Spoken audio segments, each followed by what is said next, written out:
कई लोग तो ये भी कह रहे हैं कि 2024 में जो डीजे सार्जन करके गया था उसकी वजह से हो रहा है। कई लोग ये कह रहे हैं कि रवि चौधरी ने भाई साहब जो 2024 में बवाल वगैरह हुआ था उसके पीछे थोड़ा बहुत ये हाथ है। भाई यार एक दूसरे के ऊपर क्यों ब्लेम दे रहे हो? तो वो 2024 था, ये 2025 है। तो यूट्यूबर्स का काम होता है वीडियो दिखाना, और यूट्यूबर वीडियो वही दिखाता है जो वहाँ पर एग्ज़ैक्ट मौजूद होती है, ना कि वो वहाँ पे सीन क्रिएट करता है कि भाई आप मेरे मुताबिक ये सीन क्रिएट करो ताकि मुझे व्यूज़ आ जाएँ। आप हेट फैला रहे हैं, कृपया करके वो वाला हेट आप ना फैलाएँ। चाहे वो हेट आपके लिए रवि चौधरी के लिए हो, चाहे हेट आपका डीजे सार्जन के लिए हो, चाहे पावर म्यूज़िक के लिए हो, कावड़ियों के लिए हो, या फिर आपका पार्टी मेंबर्स है, डीजे ओनर्स, या फिर हो यूट्यूबर्स के लिए। इस समय जो हर्जाना भुगतना पड़ रहा है वो हमारे भुगतना पड़ रहा है हमारे डीजे वाले भाइयों को, हमारी पैट पार्टी मेंबर्स को, जिसने इतना ज़्यादा खर्चा करके डीजे वालों को बुलाया है।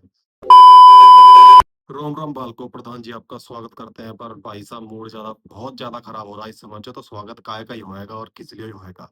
मूड भाई मेरा किस लिए खराब है, और मेरे साथ-साथ आप लोगों का भी खराब होगा, और वो आपको ही पता है कि भाई मूड किस लिए इस समय खराब हो रहा है हम सभी का।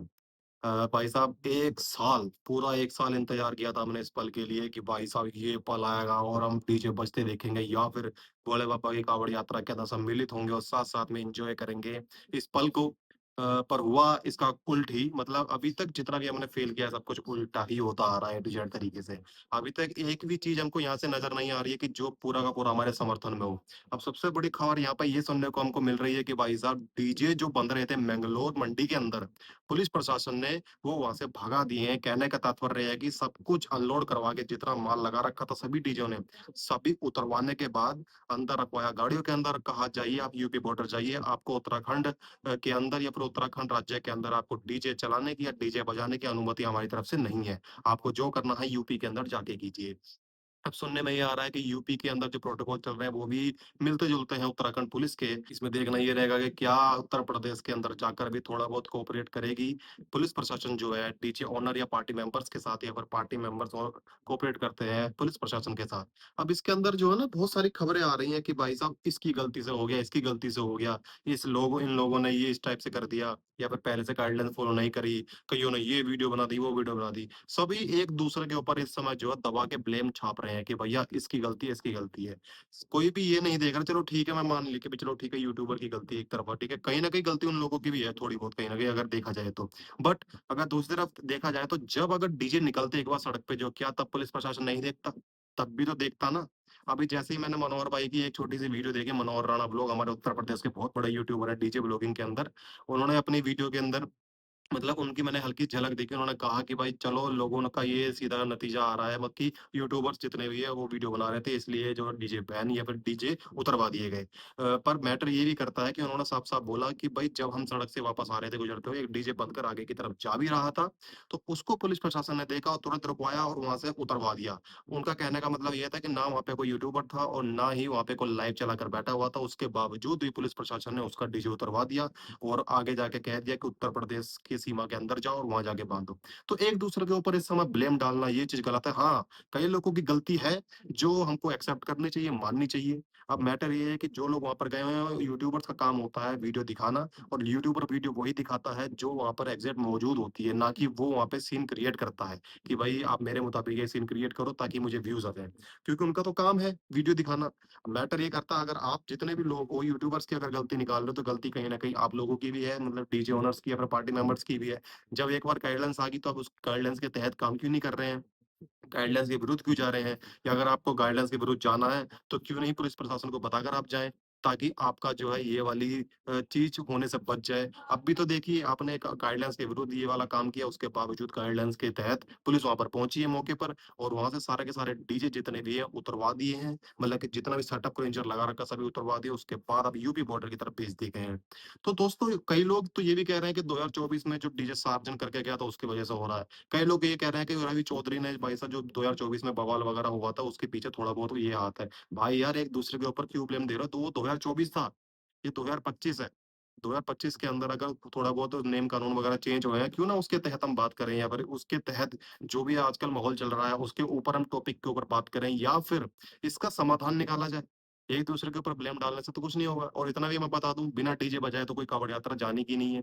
मेरठ तक भाई साहब डीजे बजेंगे और जाएंगे भी, ठीक है। अब वो चाहे छोटे बजे चाहे बड़े बजे, वो प्रशासन के हाथ में है, डीजे पार्टी मेंबर्स के हाथ में, डीजे ओनर्स के हाथ में है। पर एक दूसरे के ऊपर ब्लेम करने से कुछ फायदा नहीं है इस दौरान जो है। अगर आप कभी रोहित चौधरी को ब्लेम करोगे, कभी ब्लेम करोगे आप पार्टी मेंबर्स को, कभी आप पुलिस प्रशासन को ब्लेम करोगे या फिर यूट्यूबर्स को ब्लेम करोगे। तो ये 4 आपने स्तंभ गिना दिए यहाँ पे, ठीक है? इसके बाद 5वाँ आप किसको ब्लेम करोगे? ये बताइए। दूसरी बात मैं बताऊँ, घर पे बैठे-बैठे भाई साहब मोबाइल के अंदर टाइपिंग मास्टर बनना बहुत आसान है, बट जो वहाँ पे माहौल उस समय एक्यूरेट में देखा जाता है ना, वो बड़ा मुश्किल है। अगर किसी एक बंदे की वजह से कोई दिक्कत क्रिएट हो जाती है, तो इसका मतलब ये नहीं कि पूरा पूरा समाज बिल्कुल खराब है और उस समाज में जितने भी लोग रहते हैं, वो सारे के सारे खराब हैं। ऐसा कुछ नहीं होता। गलती हर किसी से होती है, ऐसी बात नहीं है, बट उस गलती का हर्जाना कितना बड़ा है और किसको भुगतना पड़ रहा है, ये मैटर करता है। इस समय जो हर्जाना भुगतना पड़ रहा है, वो हमारे भुगतना पड़ रहा है हमारे डीजे वाले भाइयों को, हमारी पैट पार्टी मेंबर्स को, जिसने इतना ज़्यादा खर्चा करके डीजे वालों को बुलाया है। मैंने कोई डीजे बुक किया है बड़ा वाला और बाहर से मैंने इतना पहले से खर्चा कर लिया। मैंने दिमाग में पहले ही कैलकुलेशन बिठा दी है कि भाई जब यहाँ पे पहुंचूंगा तो इस तरफ से ऐसे करूंगा, पब्लिक का मुंह इस तरह से मोहलूंगा या फिर ये वाला वहाँ पे सिस्टम बिठाएंगे। अब होता ये है कि कोई चीज आती है, कोई सिचुएशन ऐसी बनती है, बाल्टी लेकर आती है और आपके सारे सपनों को पानी फेर देती है कि लल्ला ऐसा नहीं होगा, चांगे होएगा वही जो हम चाहेंगे। अब देखते हैं भैया क्या इसके अंदर लूपहोल्स वगैरह निकले हैं जिसके कारण ये सारी चीज़ें हो पाई हैं। सभी एक-दूसरे के ऊपर ब्लेम कर रहे हैं, इसका कोई मतलब हाँ, मानता हूँ मैं, वीडियो देखती है, लोग देखते हैं, उससे के बाद इंस्पायर्ड होते हैं, इन्फ्लुएंस होते हैं, उसके ऊपर ही एक्शन लिया जाता है। कहीं न कहीं गलती है, यूट्यूबर्स वगैरह के भाइयों की भी गलती है, जो कई सवाल ऐसे थे जो नहीं पूछने थे, वो वहाँ पे पूछ डाले। बट कहीं न कहीं गलती भाई साहब अगर देखा जाए तो वहीं कहीं न कहीं तो हमारे डीजे मेंबर्स, पार्टी मेंबर्स की भी है कि भाई उन्होंने गाइडलाइंस के विरुद्ध क्यों काम किया? क्योंकि अगर मनोहर भैया की तरफ से माने जाए उनकी एक वीडियो ग्लिम्पिस जो हमने उसमें से देखी है कि भई जो डीजे रोड पर चल रहा था, जा रहा था वो, उसको रुकवा के फिर पुलिस प्रशासन ने आगे भेजा गया, कहा कि इसको अनलोड करो, आप जाओ आगे की तरफ। तो इसके अंदर भी भाई साहब पूरा-पूरा तुक नहीं है कोई मतलब कि वहाँ पे तो कोई यूट्यूबर था नहीं, उसको क्यों रोका गया एयर वो तो भाई साहब, सीधी-सी बात है, जब जिसको करना होगा ना, वो तब कर ही देगा।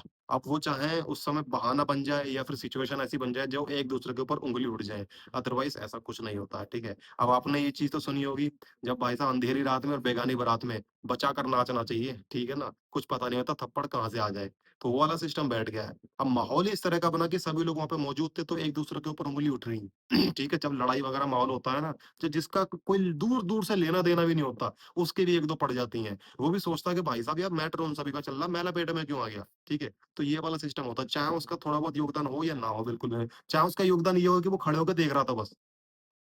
ठीक है? तो ये वाला माहौल है। इस समय जो है एक-दूसरे के ऊपर ब्लेम करने से कुछ फ़ायदा नहीं होगा। इसका निष्कर्ष निकाला जाए या फिर इसका वो समाधान निकाला जाए कि हाँ, भई क्या करना चाहिए, क्या नहीं। अब ये चीज़ निष्कर्ष ना हम निकाल सकते हैं घर बैठे-बैठे, ना ही आप लोग निकाल सकते हैं घर बैठे-बैठे देखने वाले। जो निर्णय या फिर जो निष्कर्ष वगैरह निकालेंगे, जो मतलब कि समाधान इसका निकालेंगे, वो निकालेंगे पार्टी मेंबर्स एंड साथ में डीजे ओनर्स और साथ में पुलिस प्रशासन। क्योंकि उनके अधीन ही अब काम हो रहा है, उनसे विरुद्ध कोई काम नहीं होगा। जैसे में 2024 के अंदर पुलिस प्रशासन देखने को मिला, सभी साथ-साथ में मिल-जुल के गए और ऐसा अकेला 2024 नहीं 2018, 19, 20, 21, 22, 23 हमेशा हर साल पुलिस प्रशासन आगे चलता आया है। हमेशा उनको दिक्कत महसूस हुई है एंड दिक्कत को दूर करने के लिए ही गाइडलाइंस वगैरह आई थी। डीजे सेटअप इतनी दूर से आया, तो थोड़ा बहुत तो बड़ा बनना चाहिए। ऐसा भी हम नहीं कहते कि 10-12 के अंदर ये करो, 15-16 के अंदर था बट पुलिस प्रशासन को वो भी मंजूर नहीं था। अब भाई साहब बस देखना यही रह गया है कि भई अब आगे क्या होता है? अब मैं आप लोगों से भाई इतना ही कहना चाहूँगा भाई जो आप लोग इन 4 स्तंभों के लिए आप हेट फैला रहे हैं, कृपया करके वो वाला हेट आप ना फैलाएँ।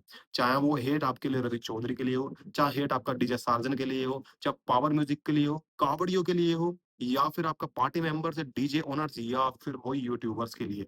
कृपया करके हेट फैलाने से कुछ फ़ायदा नहीं है। ना ही आपके बोलने से, ना ही मेरे बोलने से कोई चीज़ सही हो जाएगी। सही हो जाएगी तो परिस्थिति के ऊपर सब कुछ डिपेंड करता है कि सिचुएशन कैसी क्रिएट हो रही है और अब क्या एक्सेप्ट करना पड़ेगा पुलिस प्रशासन को, पार्टी मेंबर्स को और डीजे ओनर्स को। तब तक के लिए हम देखते रहेंगे भाई साहब क्या हो रहा है आजकल, क्या नहीं हो रहा। बाकी आपको अपडेट जो है मेरे चैनल के थ्रू या फिर जो वहाँ पे यूट्यूबर्स भाई मेरे जितने भी देख रहे हैं उनके थ्रू मिलती रहेगी। पर सच में दिल से बहुत ही बुरा लग रहा है कि हमारी यात्रा मतलब कि हम सब की यात्रा भोले बाबा की कावड़ यात्रा, अभी तक ऐसा कुछ नहीं हुआ, हमको देखने को कभी ज़िंदगी में नहीं मिला। अब की बार हमको ये देखने को मिल रहा है। मतलब कि बहुत दुःख हो रहा है कि यार कितना भाई साहब संघर्ष करके उन लोगों ने अपना-अपना डीजे लगाया था। उसके बाद वो डीजे उतार दिया गया और उनको उत्तर प्रदेश की तरफ भेज दिया गया। और कितनी अच्छा लग रहा था देखने में, गया कितनी भव्य कावड़ यात्रा इस बार निकलेगी। सारे उम्मीदों पर मतलब कि सारी की सारी उम्मीदों पर पानी फेर दिया गया। बड़ी हताशा है हमको।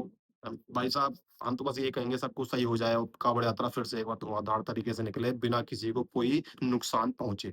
ठीक है दोस्तों, आप देखते रहिए पूरी वीडियो। अगर आपको वीडियो अच्छी लगी तो एक प्यारा सा कमेंट ड्रॉप कीजिएगा अगर मेरी बात से आप लोग सहमत करते हैं तो।